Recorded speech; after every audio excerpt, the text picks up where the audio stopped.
So and then Felix Ofosu kwache kopiem Ghana television GTV station na mka say ewo be still na no da so ewo ho a mobo adwuma pa na abusua nkomo twetwe won ne ko twetwe yere and then sa papa no Felix Ofosu kwache na abusua ni hu obi a tese wo peso awai no ho so smart but onim se Ghana for smart essay na abusua ko ne ko twetwe nkomo na nsem wo de kwakoto dwa no so wote a menim me mpese be yusu eyi bia bet wankasa wotie ne nsɛm ne bia wankasa kɔkɔmɛ sɛ sena bɔ mmɔde sɛ wobɛkyerɛ wadwen ɛwɔ ho afa nsɛm a papa yi ɛka because you say NDC for tactics as is omu usually say omukɔ interview ni ebisa omu question and they try to find possible ways say omu be dodge questions na papa yi ɛkɔ ne yebisa ne say mo say Akufo-Addo aban or you shoot 120 ministers say mo say mo buy matter so about 56 but still now mo budget when they buy is more 66 ministers in the ministries no crown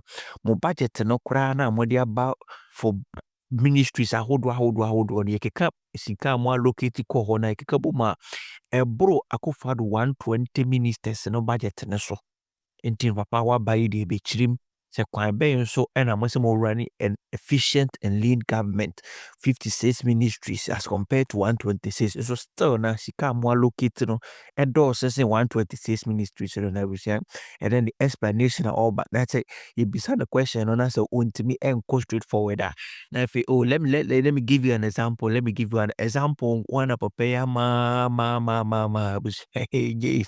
and then one chat up and say no where the way some various hosts ni journalists is a year jumana busa again is a crap my me sit that on mama papa don't deviate from the questions they say no and this for are claiming said the CD is stabilized as I say about 10 cities which was supposed to be a good thing but on the market the still price of goods are high as they say because of Entokwa because of Entokwa Israel and Iran for Entokwa prices of petroleum products they say in the coming weeks no cost and so still now you see no are gaining weight crapa 10 cities there and yes thank you with the Ghana for no to me experience a smooth and a comfortable life but say the nyamabo I think that the net na no e said impact bia okoka is oh munya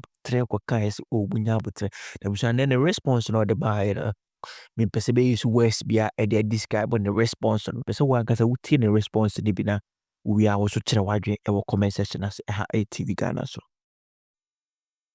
You mentioned a number of ways in which the prudent economic policies you are putting in place is easing the burden on Ghanaians.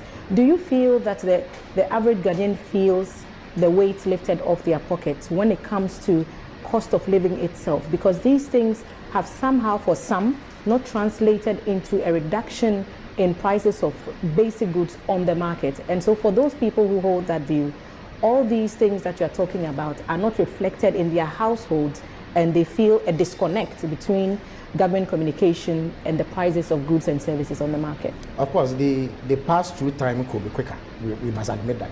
But I don't think that anybody can deny that there has been substantial relief in the price of important commodities. For instance, take fuel.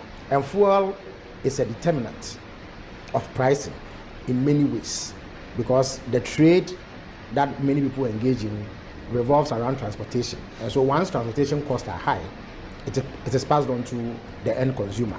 You do know that because the price of fuel has fallen consistently, indeed, only last Monday, the price of fuel fell again. There are fuel stations that now sell petrol for under 11 cedis. When we came into power, it hovered around 15 cedis. There were some who even sold it at 16 cedis. Now, you go to places and it is sold for 10 cedis, 29 pesos or so. That is a significant reduction. That has also resulted in a 15 percentage point drop in the cost of transportation, which was announced by the GPRTU about 2-3 weeks ago. Which not all the drivers implemented. Well, but a significant number of drivers, because they fall under the banner of the GPRTU. You know that GPRTU is the leading transport organization in this country in terms of size. So clearly, it is something that has translated into meaningful reductions for the people of Ghana. Of course, there may be some recalcitrant ones out there. Perhaps we have to find a way to address their recalcitrance. But in the main, I think that Nomadic resource lab have helped me. Hard to dispute the fact that there has been significant reductions in the cost of living. So on a daily basis, you hear announcements about reductions in the price of items. The breweries actually came out to state that some of their products have reduced in terms of prices. Iron rods, for instance, because it is necessary because the construction industry is important to our economy. That is what translates into rents and what have you. A ton of iron rods doesn't sell the same now as it did 6 months ago. There has been a reduction in the cost Whilst of we living. are on the fuel Sure. situation, perhaps we should less, but you've made up for those numbers by appointing persons to other government agencies. So I guess my question is, what tangible savings or gains have we made by the reduction in the number of ministers, if indeed you've made up for them via appointments to other government agencies? Again, you see, we've not, again, that narrative is false. And I keep on referring to the need for scrutiny of claims that are made by the opposition, much in the same way that you scrutinize what we say. To begin with, you see, mathematical certainty. There are some things that are so straightforward that you don't even waste your time arguing. If in the past somebody had 126 ministers, and then now somebody has 56 ministers, do you need to be a rocket scientist to see that that alone means a reduction in the cost of maintaining ministers? Do you know what it takes to maintain a minister? You see, if I show you my appointment letter, apart from my salary, they will tell me I'm entitled to a 4-wheel drive, I'm entitled to a saloon car, I have to be given accommodation, and then other incentives. And the amount of money that the NPP ministers took hasn't changed. We are taking the same thing now. So on that basis alone, if you do the analysis, you see that there's a change. Let me give you another statistic. In this very house, Jubilee House, apart from the civil servants who are seconded from other places, so that do not necessarily impose additional costs, there were 336 political appointees occupying various offices here. As I speak to you, President Obama has taken an axe and put it to that number. He has halved it.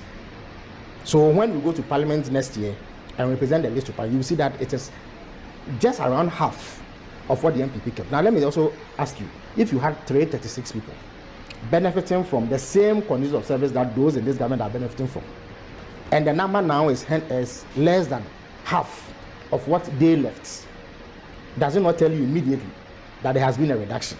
And the situation is the same for various places. Indeed, in an interview with the sister station, I pointed out that when we came to this very place, the Jubilee House, there were subscriptions to satellite television, in addition to the local channels that we watch, to print 800,000 textbooks for Ghanaian school children. That's how come we can give 294 million to purchase sanitary pads for girls. So the savings that have been made here are significant.